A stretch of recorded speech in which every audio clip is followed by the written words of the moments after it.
kesyirikan orang-orang kafir Quraisy.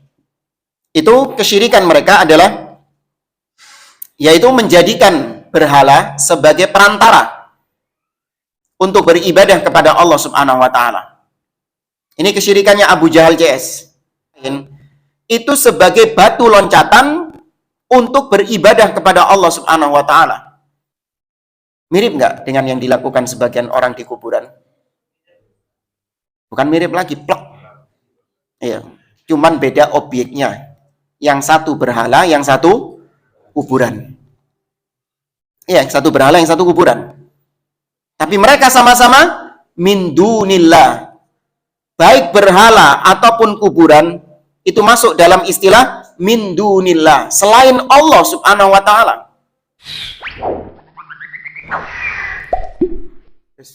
Bismillah. Assalamualaikum warahmatullahi wabarakatuh.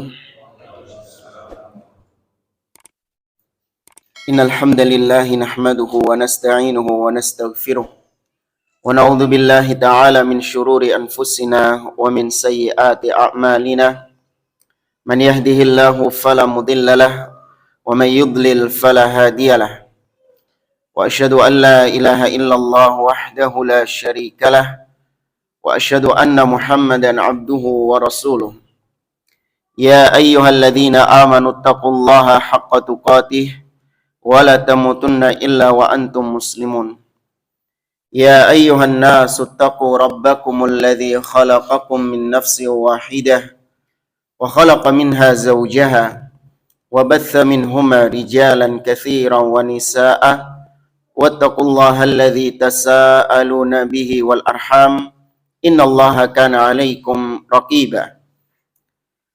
Ya ayyuhalladzina amanu taqullaha wa qulu qawlan sadida yuslih lakum a'malakum wa yaghfir lakum dhunubakum wa man yuti'illaha wa rasulahu faqad faza fawzan 'azima. Amma ba'd. Fa inna asdaqal hadithi kitabullah wa khairal hadi hadi Muhammadin sallallahu alaihi wasallam wa syarrul umuri muhdatsatuha wa kullu muhdatsatin bid'ah wa kulla bid'atin dhalalah wa kulla dhalalatin finnar. Ma'asyiral muslimin, ikhwani fillah wa akhwati rahimani wa rahimakumullah. Alhamdulillah, segala puji bagi Allah Subhanahu wa taala yang karena nikmat-nikmatnya, karena taufiknya kita dipertemukan kembali oleh Allah di majelis ini untuk kita duduk bersama mengkaji, melanjutkan kembali pembahasan kitab Al-Usulus Sittah yang dikarang oleh Al-Imam Al-Mujaddid Syekhul Islam Muhammad bin Abdul Wahhab At-Tamimi rahimahullahu ta'ala dengan syarah penjelasan dari Fadilatul Syekh Abdul Aziz Ar-Rayyis hafizahullahu ta'ala. Kita masih membahas Al-Aslul Awwal, landasan yang pertama dari 6 landasan yang ditulis oleh beliau di sini, yaitu berkaitan dengan at-tauhid dan berkaitan dengan lawan daripada tauhid, yaitu syirik. Di mana kata beliau, landasan yang pertama ini telah dijelaskan oleh Allah Subhanahu wa taala dengan penjelasan yang sangat gamblang. Sampai-sampai kata beliau, orang-orang awam sekalipun mereka paham kalau Allah Subhanahu wa taala telah menjelaskan tauhid dengan begitu gamblangnya, telah menjelaskan syirik dengan begitu gamblangnya. Namun ternyata syaitan berhasil menyesatkan sebagian orang. Sehingga di zaman sekarang seorang yang menyeru manusia untuk beribadah kepada Allah dianggap orang yang sesat, dianggap orang yang menyimpang, dianggap orang yang suka ribut-ribut, suka berpecah belah. Dan sedangkan orang yang menyeru kepada syirik, mengajak manusia kepada kesyirikan, justru dianggap sebagai orang yang menyejukkan, toleran, ya, orang yang menghormati pendapat orang lain, dan julukan-julukan yang disebarkan oleh para aulia syaitan, para wali-wali setan tersebut. Pada pertemuan yang lalu kita membahas juga tentang definisi tauhid, bahwasanya tauhid adalah ifradullah bima yakhtassu bihi, menjadikan Allah sebagai satu-satunya, menjadikan Allah sendirian dalam perkara-perkara yang menjadi kekhususan Allah Subhanahu wa taala, yaitu perkara rububiyah, uluhiyah, dan al-asma was sifat. Nah, Syekh Abdul Aziz Ar-Rayis kemudian beliau menyinggung tentang masalah pembagian tauhid menjadi tiga.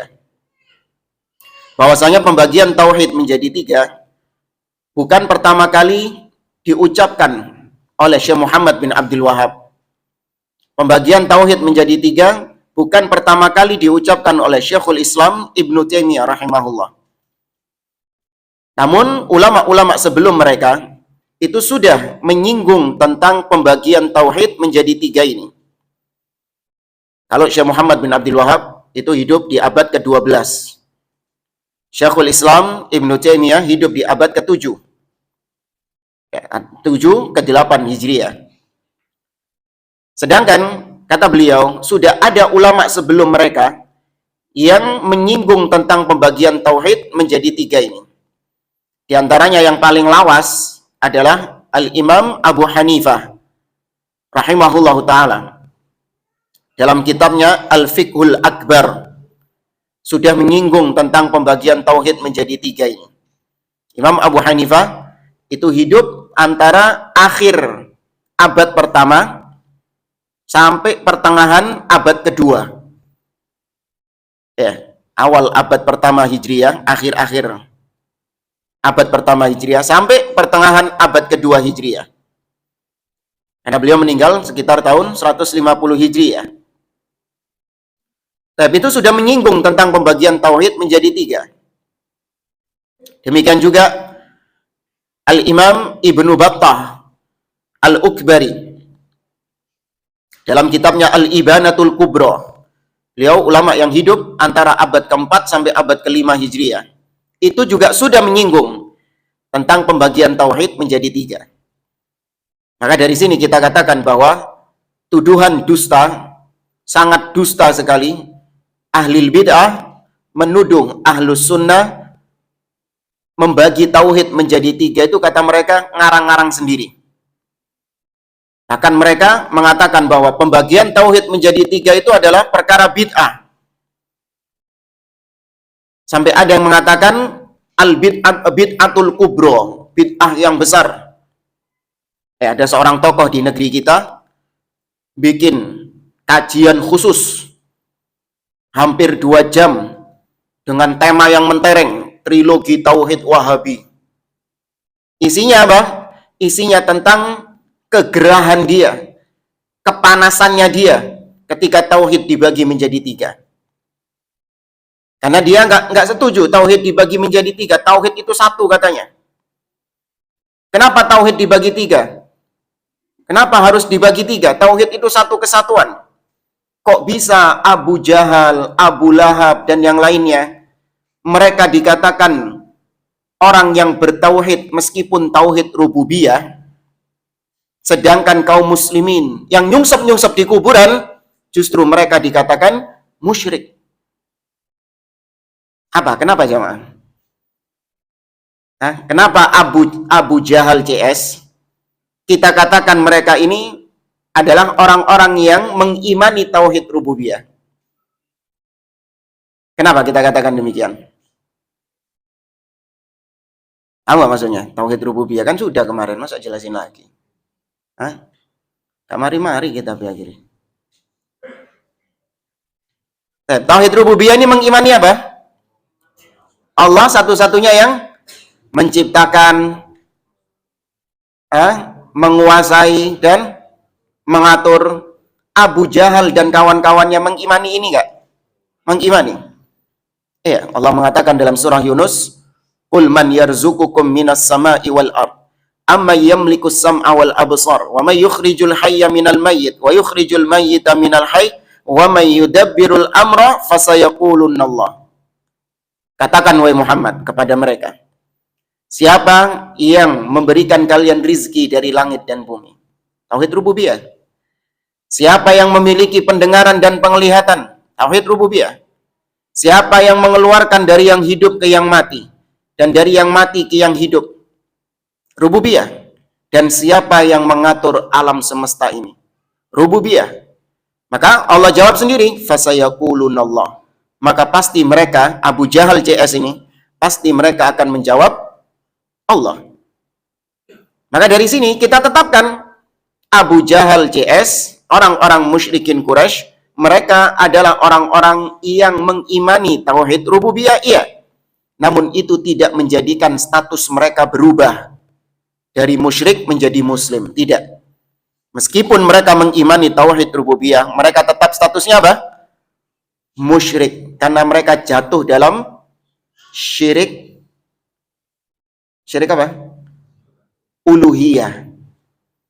Karena mereka jatuh dalam syirik uluhiyah, yaitu mempersembahkan ibadah kepada selain Allah. Nah, itu mereka, orang ini panas. Kegerahan Abu Jahal CS kok dikatakan orang yang bertauhid rububiyah. Padahal kita nggak pernah mengatakan mereka bertauhid. Tetap meskipun mereka bertauhid rububiyah, kita mengatakan mereka orang apa? Musyrik, kafir. Terus kata dia, sedangkan kaum muslimin, orang Islam yang sudah bersyahadat, gara-gara dia ngalap berkah di kuburan, minta-minta kepada wali yang telah mati, tawassul kepada wali-wali yang telah mati, kok divonis syirik gara-gara jatuh dalam tauhid uluhiyah. Ini ketidaksetujuan dia. Kata dia, tauhid itu satu kesatuan, nggak perlu dibagi-bagi. Tapi ujung-ujungnya juga dia ngakui sendiri kalau tauhid itu ada rububiyah, uluhiyah, asma wa sifat. Ini 2 jam bikin kajian trilogi tauhid Wahabi, ngalur ngidul nggak jelas, ujung-ujungnya ya menetapkan tauhid dibagi menjadi 3. Ya, tapi ujung-ujungnya inginnya dia itu jangan mensyirik-syirikkan orang-orang yang ya ngalap-ngalap berkah di kuburan. Jangan mengatakan itu adalah perbuatan syirik. Itu tujuannya. Tauhid dibagi menjadi 3. Kenapa ahli bid'ah kepanasan? Karena ketika tauhid dibagi menjadi 3, nampak perbuatan syirik mereka, ternyata selama ini apa yang mereka lakukan sama dengan yang dilakukan oleh orang-orang musyrikin Quraisy. Karena orang-orang musyrikin Quraisy hanya meyakini Allah sebagai Rabb, Allah sebagai pencipta. Namun dalam masalah ibadah, mereka persembahkan ibadahnya kepada selain Allah. Sama dengan sebagian kaum muslimin yang kegerahan dengan pembagian tauhid ini. Mereka mengakui Allah sebagai Tuhan pencipta. Namun dalam masalah ibadah, mereka persembahkan sebagiannya kepada selain Allah Azza wa Jalla. Ya. Maka pembagian tauhid menjadi 3 itu bukan pertama kali diadakan atau diucapkan oleh Syekhul Islam Ibnu Taimiyah atau Syekh Muhammad bin Abdul Wahhab. Kemudian jamaah, pembagian tauhid menjadi 3. Kalau ditanya apa dalilnya? Ya, kata mereka pembagian tauhid menjadi 3 itu bid'ah. Karena Nabi nggak pernah bagi-bagi tauhid menjadi 3. Maka dijawab oleh para ulama, dalil pembagian tauhid menjadi 3, dalilnya adalah istiqra'. Apa itu istiqra'? Yaitu meneliti dalil-dalil yang ada di dalam Al-Quran dan di dalam sunnah Nabi SAW. Para ulama meneliti dalil-dalil yang berbicara tentang tauhid, diteliti sama mereka. Setelah mereka teliti, maka mereka menyimpulkan bahwa tauhid yang Allah tuntut hambanya untuk bertauhid dengannya, itu tidak keluar dari 3 jenis tauhid ini. Rububiyah, uluhiyah, al-asma wa sifat. Maka berarti apa yang dilakukan oleh para ulama itu hanya sebatas yahkil waqi', hanya sebatas menceritakan realita yang ada di dalam Al-Quran dan Sunnah. Realitanya memang seperti itu, nggak nambah-nambahi. Menyimpulkan apa yang ada di dalam Al-Quran dan As-Sunnah, bukan memunculkan sesuatu yang baru. Contoh ya, seperti misalnya para ulama menyimpulkan bahwa hukum fikih terbagi menjadi 5. Apa saja? Wajib, sunnah, mubah, makruh, dan haram. Ada dalilnya. Nabi mengatakan langsung bahwa hukum fikih terbagi menjadi 5. Wajib, sunnah, mubah, makruh, haram. Ada dalilnya gitu? Apakah bid'ah? Enggak. Itu berdasarkan penelitian para ulama. Jazahumullahu khairan. Semoga Allah membalas kebaikan-kebaikan mereka, jasa-jasa mereka. Itu memudahkan orang-orang awam untuk mempelajari Islam, mempelajari hukum-hukum fikih. Kemudian juga kalau misalnya saya pakai pendalilan istiqra ini, menyimpulkan apa yang ada, maka saya katakan kepada jamaah yang hadir di sini, di Masjid Langgar Al-Muhajirin ini, saya katakan bahwa jamaah pengajian Langgar Al-Muhajirin itu saya simpulkan ada 3 model. Yang pertama, orang-orang sepuh, ya, orang-orang tua. Yang kedua, remaja. Dan yang ketiga, anak-anak. Ya, orang sepuh itu 40 ke atas. Remaja itu berapa? Oh, Cik Antum masuk yang remaja ini ya. Ya, anak-anak mungkin yang 10 tahun ke bawah katakanlah. Baik, saya ketika meneliti para jamaah di masjid ini, maka saya simpulkan jamaah yang hadir tidak keluar dari tiga jenis ini. Orang tua yang sepuh, kemudian remaja, dan anak-anak. Dan memang realitanya demikian. Coba yang sepuh siapa? Itu bapak yang belakang itu. Meskipun ada, cuman mungkin nggak merasa. Tapi intinya saya mengatakan bahwa jamaah yang hadir di masjid ini tidak lepas dari 3. Apakah ucapan saya ini adalah memunculkan sesuatu yang baru? Atau saya memang menceritakan realita yang ada? Memang menceritakan realita yang ada. Saya nggak nambah-nambahi. Ya, saya nggak mengatakan jamaah yang hadir di sini itu juga dihadiri oleh orang-orang yang sudah meninggal. Ya, oleh jenazah-jenazah. Nah, ini baru saya nambah-nambahi kalau kayak gini. Paham jemaah?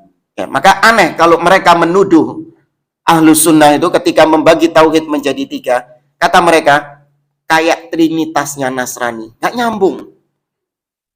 Trinitasnya Nasrani itu sifatnya ihdath syai'in jadid. Memunculkan sesuatu yang baru. Apa? Allah itu satu, namun mereka memunculkan perkara baru. Yaitu 1 tapi 3 pribadinya. 1 tapi 3 oknumnya. Iki anyar gak ini? Ini memunculkan ucapan baru. Berbeda dengan realita yang ada. Allah tidak terbagi menjadi 3 oknum seperti kata mereka, tidak. Ya, ini yang perlu untuk kita pahami bersama. Pembagian tauhid menjadi 3 itu bukanlah perkara yang bid'ah di dalam agama. Baik, ikhwani fillah wa akhwati rahimani wa rahimakumullah. Kemudian permasalahan berikutnya, kalau kita cermati di dalam Al-Quran, Allah terkadang menyebutkan tentang tauhid rububiyah, nggak melulu tauhid uluhiyah. Apa manfaatnya Allah menyebutkan ayat-ayat yang berkaitan dengan tauhid rububiyah? Maka alasannya ada 2. Allah menyebutkan tauhid rububiyah itu ada 2. Yang pertama, li ta'zimir rabb, untuk supaya hamba itu mengagungkan Allah. Inna fi khalqis samawati wal ard wa ikhtilafil laili wan nahar la ayatil liulil albab, dan seterusnya. Sesungguhnya pada penciptaan langit dan bumi, pergantian siang dan malam. Ini tauhid apa ini? Rububiyah, berkaitan dengan penciptaan. La ayatin liulil albab, merupakan tanda-tanda bagi orang-orang yang berfikir. Maka ketika Allah menyebutkan tauhid rububiyah, tujuannya yang pertama adalah litta'zim, untuk pengagungan dirinya. Kemudian yang kedua, Allah menyebutkan tauhid rububiyah, tujuannya adalah liilzami tauhidil uluhiyah, untuk menekankan tauhid uluhiyahnya. Jadi tujuannya itu adalah tauhid uluhiyahnya. Seperti misalnya Allah mengatakan, ya ayyuhan nasu'budu rabbakumul ladzi khalaqakum walladzina min qablikum la'allakum tattaqun. Wahai sekalian manusia, sembahlah kalian. Ini tauhid apa ini? Uluhiyah. Karena berkaitan dengan ibadah. Sembahlah Rabb kalian. Loh, Allah mulai menyebutkan rububiyahnya. Allah sebutkan Rabb kalian. Alladzi khalaqakum, yang telah menciptakan kalian dan menciptakan orang-orang sebelum kalian. Tauhid apa ini? Yang telah menciptakan kalian dan orang-orang sebelum kalian. Ini penyebutan tauhid rububiyah. Disebutkan tauhid rububiyah untuk menekankan kalimat sebelumnya. U'budu rabbakum. Tauhid uluhiyah. Ya, makanya di antara kesalahan sebagian orang hanya menekankan aspek rububiyah, tidak menekankan aspek uluhiyah. Padahal rububiyah itu perlunya disebutkan untuk menekankan uluhiyahnya. Anak diajak sama sekolahnya tadabbur alam. Ya, ke gunung-gunung, ya, ngelihat ciptaan Allah, gunung yang indah, kemudian ngelihat matahari, anak-anak dikenalkan kepada Allah Subhanahu wa taala. Nak, ini gunung ciptaan Allah. Lihat gunung yang besar ini, itu matahari yang bersinar, itu ciptaan Allah. Sampai mulai anak taunya tadabbur alam itu, taunya cuman gunung ini ciptaan Allah, matahari ini ciptaan Allah, pohon ini ciptaan Allah. Wes ngono tok. Hanya berhenti sampai situ saja. Harusnya ketika sang guru menyebutkan ini ciptaan Allah, ini ciptaan Allah, ini ciptaan Allah, diteruskan dengan apa? Maka sembahlah Allah, nak. Maka sembahlah Allah. Jangan kau menyembah kepada selain Allah Subhanahu wa taala. Karena selain Allah tidak menciptakan gunung-gunung ini, tidak menciptakan matahari ini. Maka yang berhak disembah adalah pencipta ini semuanya. Itu yang ditekankan. Aduh bayar tadabbur alam mulai-mulai mek go tauhid rububiyah. Kayak apa? Maka yang ditekankan adalah tauhid uluhiyahnya. Karena memang di antara penafsiran la ilaha illallah yang didengungkan oleh ahli bidah itu adalah tauhid rububiyah. Seperti misalnya firqah Asy'ariyah. Mereka menafsirkan la ilaha illallah dengan la qadira 'alal ikhtira' illallah. La ilaha illallah itu kata orang-orang Asy'ariyah artinya adalah tidak ada yang mampu untuk menciptakan kecuali Allah Subhanahu wa taala. Tauhid apa itu? Rububiyah. Mereka mengembalikan makna la ilaha illallah kepada rububiyah. Padahal yang benar makna la ilaha illallah itu apa? Lama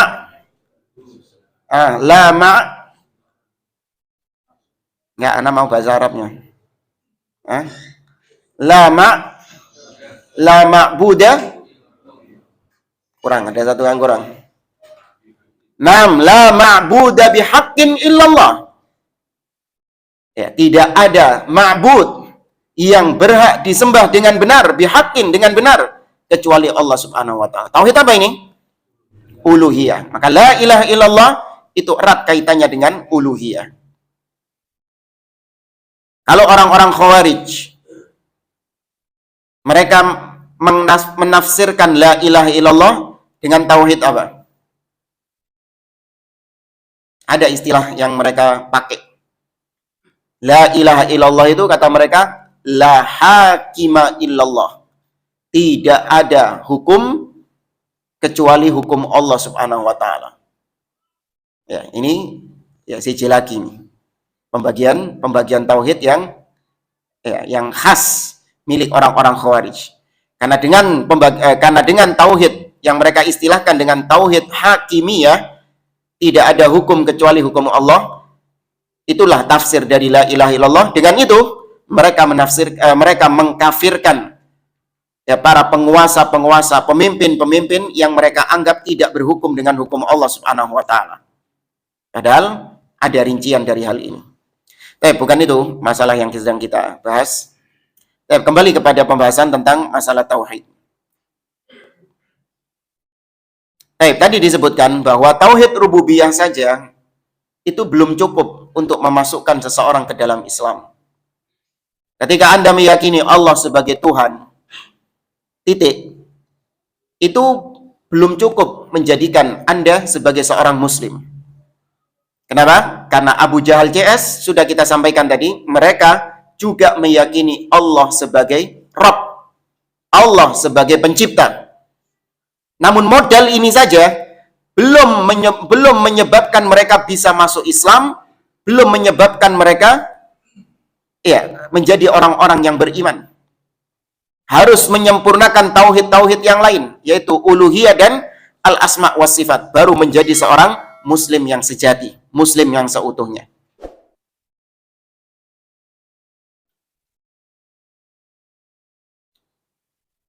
Ya, ini anak rasa nggak perlu panjang lebar tentang hal ini. Sekarang beliau mulai menyinggung tentang masalah asyirk, kesyirikan. Ya, syirik lawan daripada tauhid. Maknanya syirik adalah taswiyatu ghairillahi billah fi syai'in min khasaisillah. Atau sudah bulan lalu? Belum ya? Syirik adalah secara istilah yaitu menyamakan, mensejajarkan selain Allah dengan Allah pada perkara-perkara yang menjadi kekhususan Allah Subhanahu wa taala. Lawannya tauhid. Tauhid kemarin kita sampaikan Allah sendirian. Menyendirikan Allah, ijenan. Allah itu kudu ijenan. Dalam masalah apa Allah sendirian? Iya tadi 3 itu, rububiyah, uluhiyah, asma, wa sifat. Nah, syirik juga, syirik kebalikannya. Yaitu engkau menganggap Allah gak ijenan. Allah itu gak sendirian. Alias Allah itu punya partner. Allah punya mitra. Ya, Allah punya sekutu. Dalam masalah apa? Masalah yang menjadi kekhususan Allah. Rububiyah, uluhiyah, asma wa sifat. Kudune ijenan, harusnya sendirian Allah di situ. Ternyata pelaku kesyirikan menganggap Allah punya partner. Allah punya mitra. Nah, syirik itu penggunaannya dalam bahasa memang mitra, partner. Makanya kalau di istilah-istilah bank itu ada syirkah. Ya, syirkah dalam istilah perbankan ada istilah syirkah. Apa artinya syirkah? Apa banknya ngajak syirik? Apa istilah syirkah itu? Kerjasama, bagi hasil. Ya, kalau ada keuntungan, maka dibagi keuntungannya dengan mitra bisnismu, dengan partner bisnismu itu. Apa kaitannya dengan syirik yang kita bahas? Kalau ibadah, jangan kau bagi ibadahmu. Sebagian kau kasihkan kepada Allah, sebagian kau berikan kepada selain Allah Subhanahu wa taala. Jadi syirik itu adalah perbuatan yang terjadi pada orang-orang yang masih nyembah Allah Subhanahu wa taala. Paham ya? Syirik itu terjadi pada orang yang masih nyembah Allah Subhanahu wa taala. Bukan kepada orang yang sudah tidak nyembah Allah sama sekali. Ya, dulu kita ngiranya syirik itu seperti orang Hindu, Buddha, yang mereka sama sekali total nyembah Allah enggak? Tidak. Mereka secara total mempersembahkan ibadahnya kepada selain Allah. Rububiyah, uluhiyah, asma wa sifat, sudah enggak ada Allah dalam agama mereka sudah. Nah, ini baru musyrik. Dulu gitu. Ternyata enggak. Orang-orang seperti ini kafir. Enggak perlu dibahas. Lebih jelas kalau enggak dibahas daripada dibahas. Nah, syirik yang banyak diwanti-wanti sama Allah di dalam Al-Quran. Fala taj'alu lillahi andada wa antum ta'lamun. Wa'budullah wa la tusyriku bihi syai'a. Innallaha la yaghfiru an yushraka bihi wa yaghfiru ma duna dzalika liman yasha'. Nabi mengatakan ijtanibu as-sab'al mubiqat. Jauhkanlah diri kalian dari 7 dosa yang membinasakan. Nabi menyebut pertama kali apa? Al-isyraku billah, syirik kepada Allah Subhanahu wa taala. Nah, syirik yang diwanti-wanti di dalam Al-Qur'an dan Sunnah itu adalah syirik yang terjadi pada orang-orang yang masih nyembah Allah Subhanahu wa taala. Pada orang-orang yang masih mengaku dirinya sebagai muslim. Namun ternyata dalam praktek-praktek ibadahnya dia bagi ibadahnya, sebagian untuk Allah, sebagian diberikan kepada selain Allah. Iya, tapi kan yang dikasihkan kepada Allah itu hampir semua ibadahnya. 99,999% ibadahnya untuk Allah. Cuman ketika 0,0001% ya diberikan kepada selain Allah. Masa gitu tok saja sudah musyrik? Loh iya. Iya, itu jadi masalah gitu meskipun kecil. Ya, ini kayaknya sudah pernah kita singgung ya. Ketika kita membahas tauhid di pertemuan yang lalu.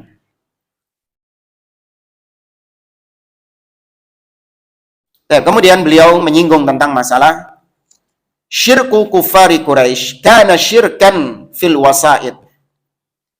Kesyirikan orang-orang kafir Quraisy.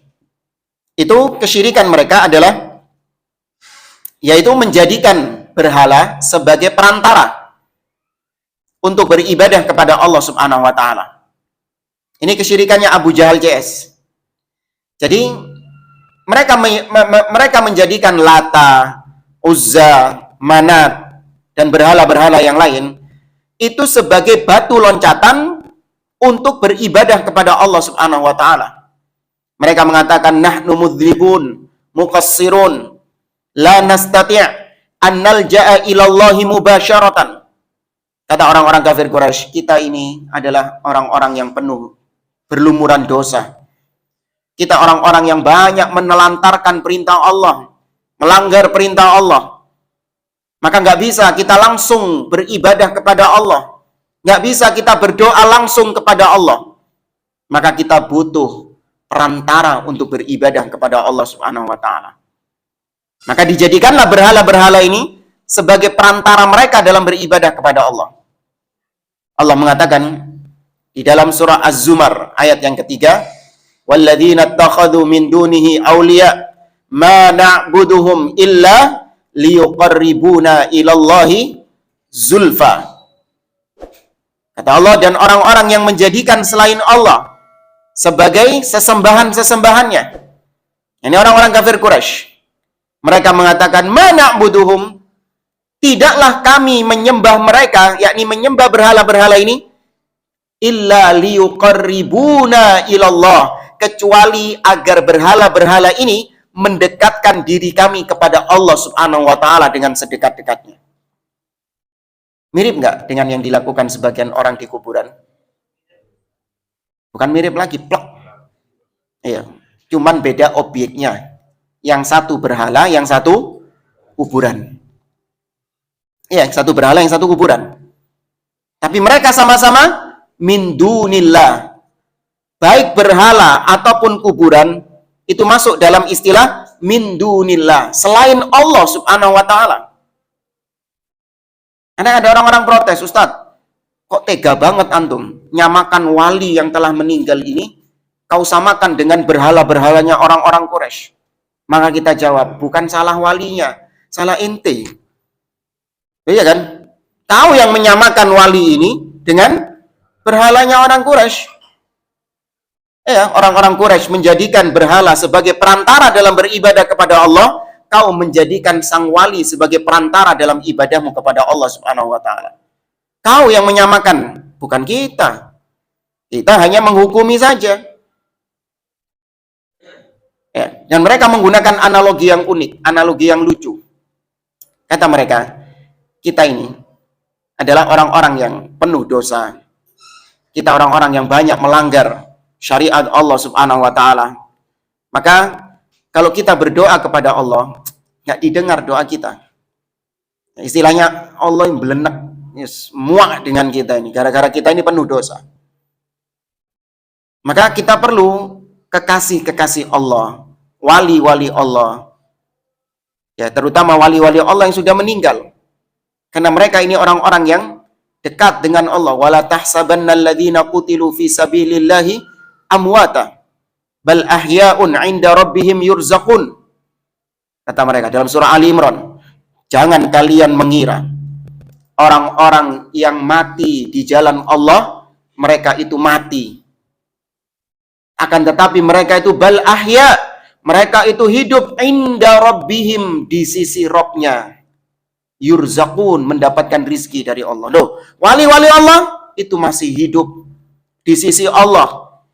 Maka dengan itu kita minta kepada wali itu agar wali tersebut menyampaikan doa kita kepada Allah Subhanahu wa Ta'ala. Ibarat kata mereka, kalau kita ini rakyat jelata ingin ketemu sama presiden, bisa langsung? Nggak bisa, harus melalui ajudannya dulu, harus melalui pas pampres dulu, ya, baru kemudian disampaikan kepada ajudannya itu. Ya, bantahan kita yang pertama, ketika kau menjadikan sang wali sebagai perantara, karena kau anggap sang wali ini orang yang dekat dengan Allah, hidup di sisi Allah, maka pertanyaan kita, tahu dari mana kalau sang wali ini masuk dalam ayat tadi? Paham nggak? Tahu dari mana kau kalau sang wali ini kau pastikan dialah yang termasuk dalam ayat tersebut? Sedangkan seorang ketika meninggal, kita nggak tahu apa yang terjadi padanya. Sesoleh-solehnya manusia, boleh nggak kita langsung memvonis dia ini pasti masuk surga, dia ini pasti mendapatkan tempat yang tinggi di sisi Allah? Boleh? Nggak boleh, kecuali ada dalil. Abu Bakar, iya. Umar ibn Khattab, iya. Ya. Dan dalil-dalil yang lain. Baru boleh kita tetapkan. Tapi kalau orang-orang yang setelah itu, ya wali-wali, atau siapapun, sesoleh apapun orang tersebut ketika meninggal, kita nggak tahu kondisinya dia setelah itu. Bisa jadi dia termasuk orang-orang yang mendapatkan azab kubur. Ya, kita nggak tahu. Dan kau sudah lancang memastikan orang ini pasti berada di sisi Allah Subhanahu wa Ta'ala. Ini lancang terhadap perkara gaib. Nggak boleh itu. Kemudian yang kedua, taruhlah kalau memang seandainya si wali ini adalah orang yang mendapatkan nikmat kubur. Masuk dalam ayat tadi, bal ahya'un 'inda rabbihim yurzaqun. Mereka hidup di sisi Rabb-nya. Katakan si wali ini masuk dalam ayat tersebut. Seperti kau pergi ke kuburannya Abu Bakar misalnya, pergi ke kuburannya Umar, kemudian kau minta-minta di situ, jadikan Abu Bakar sebagai Umar perantara dalam berdoa kepada Allah. Taruhlah Abu Bakar dan Umar memang benar. Kemudian pertanyaan berikutnya, tahu dari mana kau kalau Abu Bakar dan Umar ngerungokno dongamu? Tahu dari mana kau kalau Abu Bakar dan Umar mendengarkan doamu? Sedangkan antara orang yang hidup dengan orang yang mati terputus alamnya. Yang hidup nggak bisa memperdengarkan ucapannya kepada orang yang mati, demikian juga yang mati nggak bisa mendengarkan ucapan orang yang hidup. Ya. Dan nggak ada sambungan telekomunikasi yang bisa sampai alam barzah, itu nggak ada. Ya, nggak ada teknologi ini sekarang berapa G ini? 5G. Ya, sekarang 5G jaringannya ya. Mau sampai 1 juta G sekalian pun nggak ada yang bisa sampai ke alam barzah. Didengar sama orang-orang di alam barzah nggak mungkin. Ya. Yang kedua, yang ketiga. Ya wis, taruhlah orang-orang yang ada di kuburan itu mendengar doa kalian, ya. Wali-wali yang kalian minta-mintai itu, taruhlah mereka mendengar doa kalian, karena mereka membawakan banyak dalil. Kan orang yang meninggal itu kan mendengar langkah kaki, ya, pelayat-pelayat yang mengantarkan jenazahnya. Ya, sampai ada seorang tokoh di Indonesia ngawur mengatakan bahwa wali fulan sampai sekarang belum ditanya sama mungkar dan nakir. Karena sejak matinya nggak pernah sepi dari pengunjung. Mungkar dan Nakir bingung mau nanyai dia. Ya. Ini ya, orang-orang yang menyimpang dari jalan Allah Azza wa Jalla. Taruhlah mendengar. Maka pertanyaan kita, kalaupun mereka mendengar ucapan kalian, doa-doa kalian, apakah mungkin mereka bisa menyampaikannya kepada Allah Subhanahu wa taala? Atau mungkin mereka mengabulkan langsung doa kalian tersebut atau menyampaikannya kepada Allah Subhanahu wa taala? Maka jawabannya tidak. Mereka mendapatkan nikmat di alam barzakh. Sudah, mereka itu sudah capek dari letihnya kehidupan dunia, dari lelahnya kehidupan dunia. Makanya orang yang mati itu kalau dia beriman, kata Nabi SAW, dia disifati mustarih, orang yang istirahat dari capeknya kehidupan dunia. Karena dia mendapatkan nikmat di alam barzakhnya. Sedangkan orang yang fajir, orang yang fasik, ahli maksiat, orang kafir, ketika dia meninggal, maka yang istirahat siapa? Yang istirahat makhluk lain yang masih hidup. Mustarahun minhu. Makhluk-makhluk lain beristirahat dari keburukannya. Ini lagi enak-enak istirahat, mendapatkan nikmat, masih diganggui dengan, sampaikan doaku kepada Allah.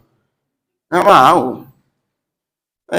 Antum tidur diganggu sama orang. Nggak mau tidur lagi. Istirahat. Nggak mau diganggu. Bahkan orang-orang itu, yang kerja ini, kalau sudah weekend, HP dimatikan sama mereka. Sudah. Nggak mau dengan urusan-urusan apa? Urusan kerjaan. Nggak mau, karena memang fokus untuk istirahat sudah wis. Nggak mau disibukkan dengan perkara-perkara pekerjaan itu. Maka apalagi kalau istirahatnya itu adalah istirahat mendapatkan nikmat di alam barzakh. Kemudian kalian mengatakan, kalau saya berdoa langsung kepada Allah, maka tidak diijabahi. Maka ini bentuk suudzon kepada Allah Subhanahu wa taala. Bentuk suudzon, berburuk sangka kepada Allah. Kok bisa kau memastikan Allah tidak akan mengabulkan doamu, Allah tidak akan menghiraukan engkau karena engkau berlumuran dosa? Kok engkau mengerdilkan rahmat Allah Subhanahu wa taala? Emang dosa apa yang kau perbuat kok sampai kau menganggap Allah itu sudah muak luar biasa sama engkau? Dosa apa yang kau perbuat? Orang yang berbuat syirik sekalipun, kalau memang dia berdoa kepada Allah Subhanahu wa taala, diijabahi nggak doanya sama Allah? Diijabahi. Musyrik, iya, meskipun dia musyrik. Apa dalilnya? Kisah Ikrimah bin Abi Jahal radhiyallahu taala anhu. Ikrimah bin Abi Jahal. Diriwayatkan di dalam riwayat Imam Bukhari dan Muslim tentang kisah Fathu Mekah. Jadi ketika peristiwa Fathu Mekah itu, Nabi SAW itu memaafkan semua orang-orang Quraisy yang pernah menyakiti beliau. Beliau mengatakan, idhabu fa antumut tulaqa. Sudah, silakan kalian pergi. Kalian aku maafkan, kalian bebas. Padahal dulu mencaci maki Nabi, padahal dulu memerangi Nabi, dulu mengganggu Nabi, tapi dimaafkan oleh Nabi. Kecuali 4 orang. Kecuali 4 orang nggak dimaafkan sama Nabi SAW. Karena saking parahnya 4 orang ini, saking mangkelnya Nabi SAW terhadap 4 orang ini. Siapa saja? Kita kasih bocoran. Ikrimah bin Abi Jahal. Yang 3 siapa? Siapa? Abu Jahal. No bapaknya wis mati kok. Ya anak iki, Ikrimah iki. Abu Jahalnya sudah mati di perang apa? Perang apa? Perang apa Abu Jahal meninggal? Perang Badar. Nah, Abu Jahal meninggal ketika wafat. Mati ketika perang Badar. Yang pertama Ikrimah bin Abi Jahal. Nabi mengatakan, uqtuluhum wa in wajadtumuhum mu'alliqina bi astaril Ka'bah. Yaitu Ikrimah bin Abi Jahal. Abdullah ibnu Sababah. Yang ketiga Abdullah ibnu Abi Syarah.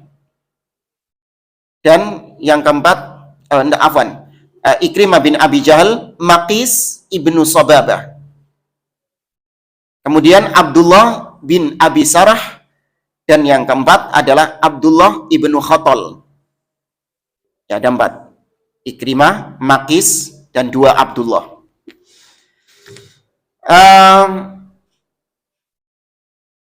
Siapa namanya?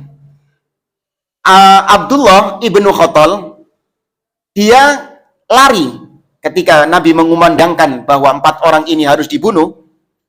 Abdullah ibnu Khattal kabur, berlindung di kiswahnya Ka'bah. Supaya apa berlindung di kiswahnya Ka'bah? Boleh nggak orang bunuh di Ka'bah? Nggak boleh. Menumpahkan, karena itu tanah haram. Nggak boleh menumpahkan, membunuh di tanah haram. Tapi khusus ketika hari Fathu Mekah, Allah jadikan kota Mekah halal bagi Nabi SAW. Wis sedinoto itu. Habis gitu balik haram lagi. Itu yang Allah sebutkan dalam surah Al-Balad, la uqsimu bihadzal balad wa anta hillun bihadzal balad, dan engkau dihalalkan di negeri itu. Itu maksudnya kota Mekah dijadikan halal hanya ketika peristiwa Fathu Mekah. Sekarang haram atau halal? Haram, tetap haram, balik haram lagi. Maka dia bergelantongan di kiswahnya Ka'bah, berharap supaya sahabat-sahabat ini nggak membunuh dirinya. Ternyata sahabat sudah mendapatkan pesan dari Nabi, bunuh meskipun dia berlindung di Ka'bah. Jeder, mati. Dibunuh di Ka'bah. Kemudian Maqis ibnu Sababah lari sampai ke pasar. Ditangkap sama sahabat-sahabat di pasar, dibunuh di pasar. Kemudian Abdullah bin Abi Sarah, ini sepupunya Utsman bin Affan. Nanti kita ceritakan. Ikrimah bin Abi Jahal kabur naik kapal. Ya, bersama orang-orang musyrik yang lain. Kabur dari kota Mekah. Ketika di atas kapal, terombang-ambing dengan ombak. Maka ketika itu, salah satu dari awak kapal mengatakan, Al-yawma la tanfa'ukum alihatukum. Hari ini, berhala-berhala kalian tidak bermanfaat sama sekali. Tidak bisa menyelamatkan kalian dari ombak yang besar ini.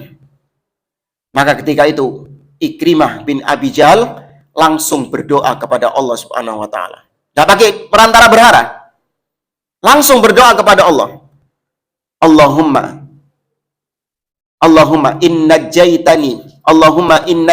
innajjaitani min hadha la ataitu Muhammadan wa la ad'u yadi ala yadihi wa la ajidannahu afuwan kariman. Ya Allah, apabila engkau selamatkan aku dari musibah ini, maka aku berjanji akan mendatangi Muhammad dan aku akan letakkan tanganku di atas tangannya Muhammad. Jaluk sepuro. Karena aku tahu bahwa Muhammad itu sesungguhnya adalah orang yang pemaaf. Ya, orang yang pemaaf lagi baik dia itu. Dia berdoa langsung kepada Allah. Ini orang musyrik, Ikrimah bin Abi Jahal.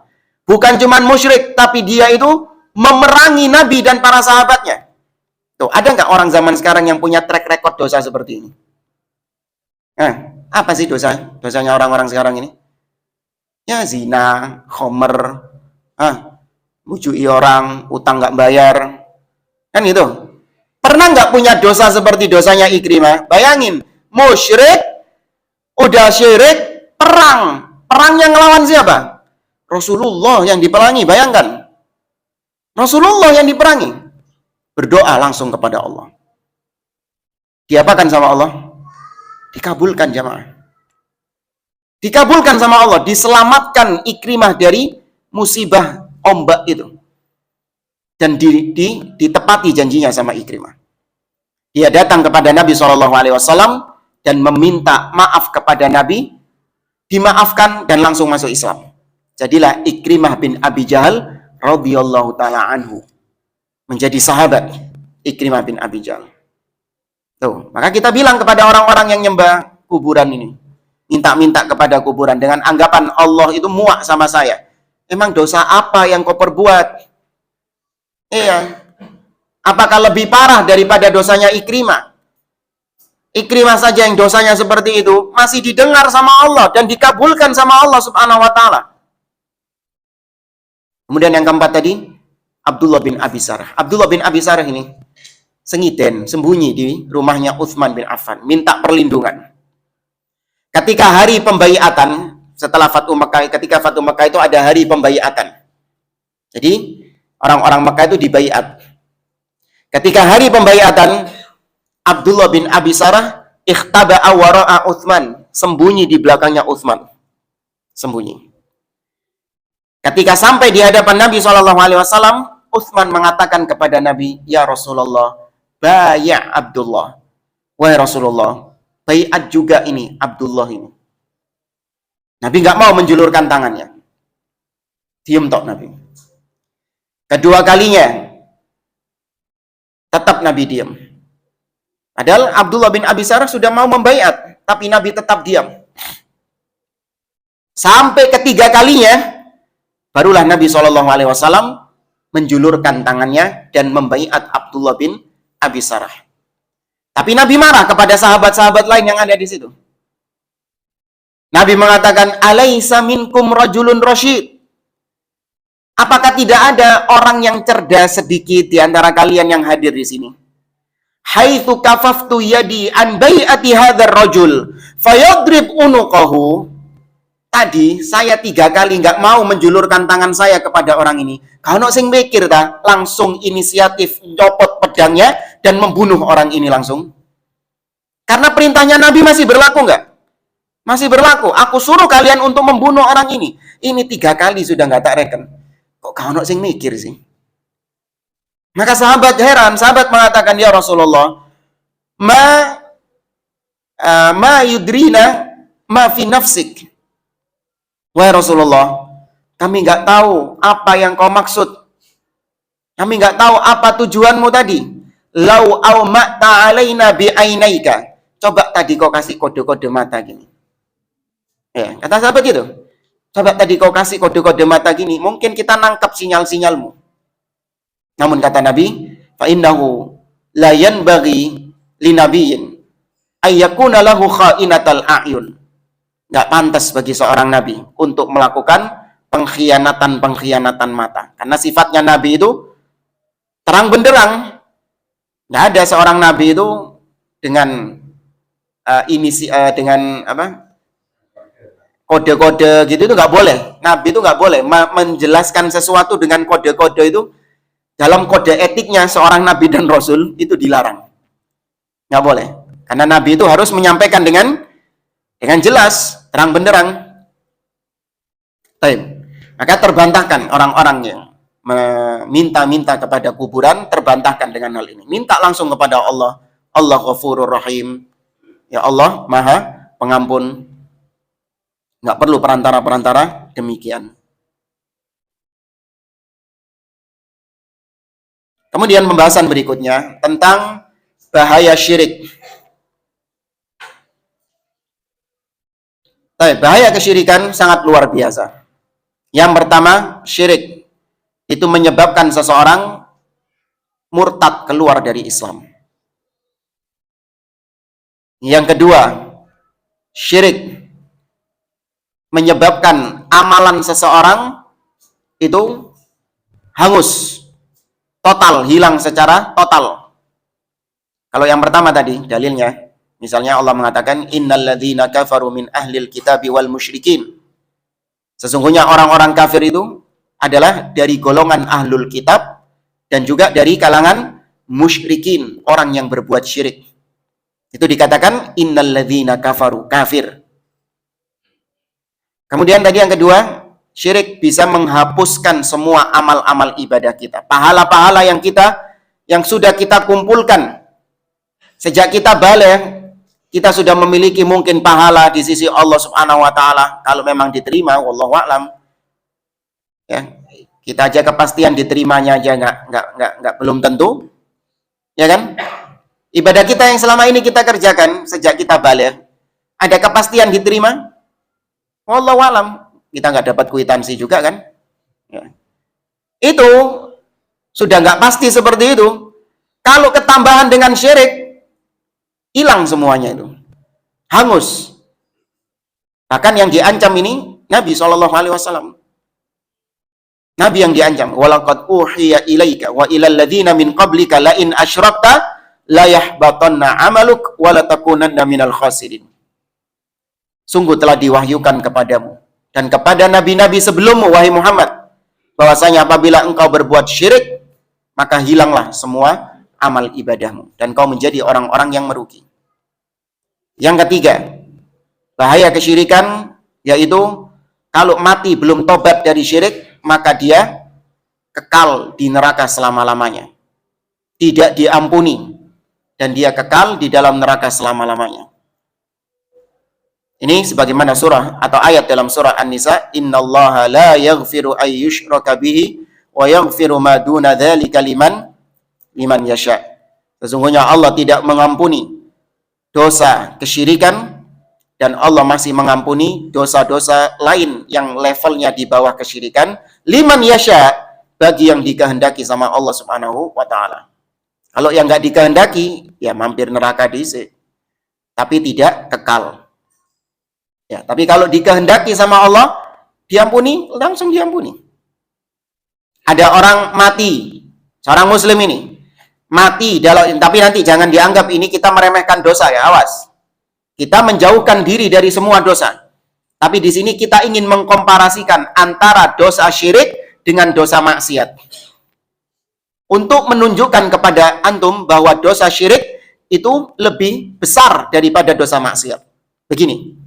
Ada orang mati ketika berzina, belum tobat dari zinanya. Ya, bayangkan ketika zina, tengah-tengah zina, dicabut nyawanya sama Allah. Na'udzubillah. Baik. Kemudian mati, statusnya masih muslim apa kafir? Muslim. Karena Ahlus Sunnah menegaskan pelaku dosa besar itu masih muslim, tapi muslim yang kurang imannya, nggak kafir. Baik. Dosa zinanya tadi, dia belum tobat.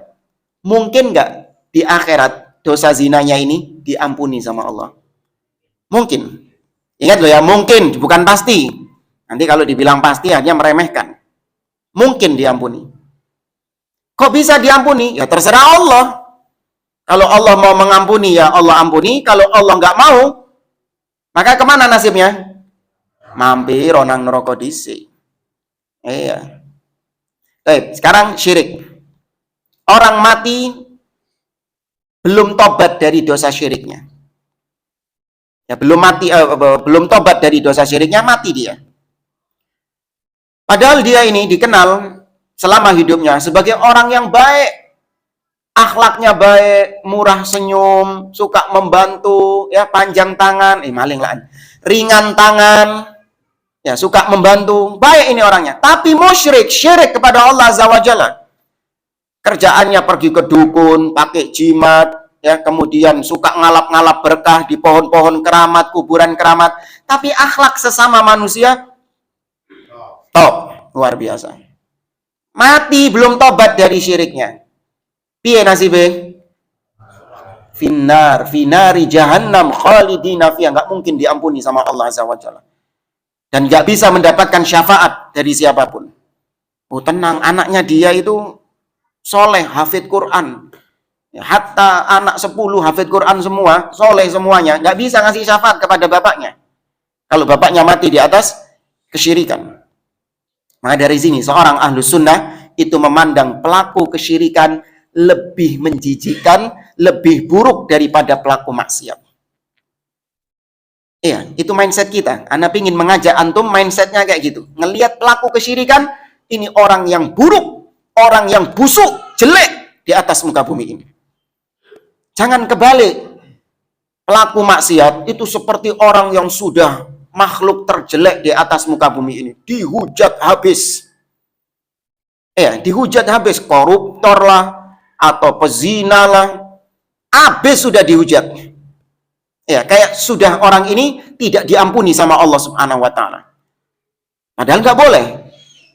Benar, dia melakukan perbuatan dosa. Namun nggak boleh kita melakukan hujatan-hujatan kepada dia. Nabi SAW pernah merajam seorang sahabat yang minum khamar. Dirajam sama Nabi SAW. Meskipun nggak sampai mati, dihukum istilahnya. Bukan dirajam, dicambuk. Meskipun nggak sampai mati. Nah, para sahabat mencela dia. Dicela sama para sahabat. Nabi marah. Nabi mengatakan, la tal'anu fa innahu yuhibbullaha wa rasulah. Jangan kau cela dia, jangan kau laknat dia, karena dia mencintai Allah dan Rasulnya. Pelaku maksiat. Maka jangan kebalik, ini pelaku maksiat direndah-rendahkan, diinjak-injak, bahkan sampai diusir dari kampung, naudzubillah. Tapi kalau pelaku kesyirikan, diangkat statusnya. Dicium tangannya. Barokah jari ini. Pelaku kesyirikan ini yang mengajak manusia kepada syirik, bukan pelaku saja, tapi dia dai-nya kesyirikan, ustadz yang mengajak kepada kesyirikan, dicium tangannya, diundang pengajian. Maka ini pelaku kesyirikan ini lebih buruk daripada pezina tadi. Lebih jelek daripada pezina tadi, daripada koruptor, daripada peminum khamar dan lain sebagainya. Meskipun pakaiannya putih-putih ini, pelaku kesyirikan ini. Meskipun tasbihnya dowo. Meskipun sorbannya panjang, tapi kalau pelaku kesyirikan, ini manusia buruk. Antum ngelihat pelaku LGBT, maksiat ini. Menjijikkan. Iya, menjijikkan memang. Gilani bahasa Surabaya. Tapi ngelihat pelaku kesyirikan, luwe gilani. Gitu harusnya jamaah. Bukan berarti kita membela LGBT terus kita angkat, enggak. Ini menjijikkan. Dosa besar di sisi Allah Subhanahu wa taala, tapi tetap se-LGBT-nya orang, selama dia masih muslim, selama dia muslim, maka itu maksiat. Selama dia tidak menghalalkan LGBT-nya itu, dia masih muslim. Adapun pelaku kesyirikan, tadi ancamannya, murtad, keluar dari Islam. Meskipun statusnya dia ustadz, kiai, atau siapapun dengan julukan-julukan yang mentereng. Tapi pelaku kesyirikan, maka dia orang-orang yang buruk. Ikhwani fillah rahimani wa rahimakumullah. Ada satu pembahasan lagi yang tersisa, namun kayaknya waktu sudah masuk ya.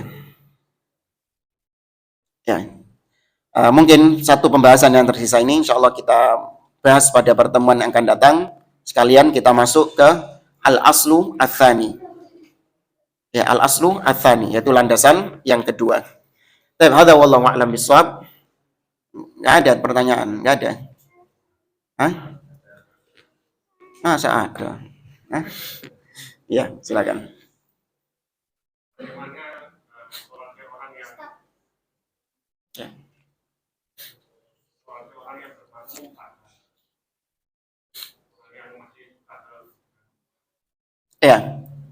Apabila orang tersebut kesyirikannya itu adalah kesyirikan asghar, maka dia masih muslim. Tapi kalau syiriknya itu adalah syirik akbar, maka kita tidak sah bermakmum dengan dia. Perlu saya rinci lagi, alhamdulillah dikasih pertanyaan seperti ini. Perlu saya rinci lagi, tidak semua orang yang minta-minta kepada kuburan lantas langsung dihukumi syirik akbar, keluar dari Islam. Ada rinciannya. Yang pertama, dia syirik akbar ketika dia meyakini bahwa kuburan inilah, wali inilah yang mengabulkan hajat saya. Dia minta kesembuhan di kuburan itu. Maka dia meyakini bahwa kesembuhan datangnya dari wali fulan. Dia minta rizki. Maka dia meyakini rizki itu datangnya dari wali fulan. Maka ini syirik akbar. Kafir, murtad, keluar dari Islam orangnya. Adapun syirik asghar, yang tidak sampai mengeluarkan seseorang dari Islam, tapi dosa besar. Syirik asghar ini jangan tertipu dengan kata asghornya. Kecil, syirik kecil. Oh, kan cilik. Iya, cilik jika dibandingkan dengan yang besar, tapi dia masuk dalam kategori kabair. Masuk dalam kategori dosa besar. Bahkan sebagian ulama menghukumi dia lebih besar daripada maksiat-maksiat. Lebih besar daripada berzina dan yang lainnya. Apa itu? Seorang datang ke kuburan, dia meyakini Allah yang menyembuhkan, Allah yang ngasih rizki. Tapi ya, dia menganggap bahwasanya berdoa di kuburan itu adalah sebab, hanya sebatas sebab, ikhtiar. Yang ngabulin tetap Allah kok, saya percaya itu. Bukan kuburan ini yang ngabulin. Tetap Allah yang mengabulkan. Yaitu dia berdoa kepada Allah tapi di kuburan. Ya Allah, berikan aku kesembuhan, berikan aku rizki. Loh mas, kenapa kok harus di kuburan? Iya, doa di kuburan ini mustajab. Ya. Sebab terkabulnya doa adalah ketika engkau berdoa di kuburannya wali. Tapi doamu tetap kepada siapa? Allah Subhanahu wa taala. Ini tetap syirik, namun syirik asghar. Tidak sampai mengeluarkan seorang dari Islam. Itu wallahu a'lam.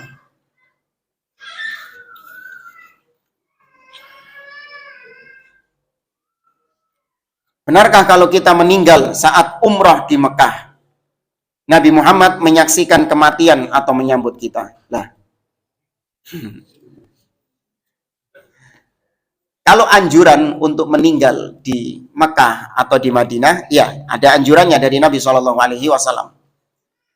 Kata Nabi SAW, man yastati' an yamuta bil Madinah falyamut biha.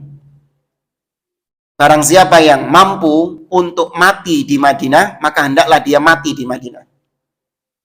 Fa inni syafi'un lahu yaumal qiyamah. Karena aku kelak di hari kiamat akan menjadi orang yang memberikan syafaat kepadanya. Artinya memberikan pertolongan kepadanya di hari kiamat kelak. Itu sahih. Tapi bukan berarti mati di Madinah itu jadi bunuh diri di sana, bukan. Ya, artinya kalau memang seorang mungkin sakit, dengan sakit yang sudah tidak diharapkan lagi kesembuhannya, maka nggak usah dibawa pulang ke Indonesia. Biarkan dia di sana sampai akhirnya meninggal di sana. Itu akan mendapatkan keutamaan tersebut. Wallahu a'lam.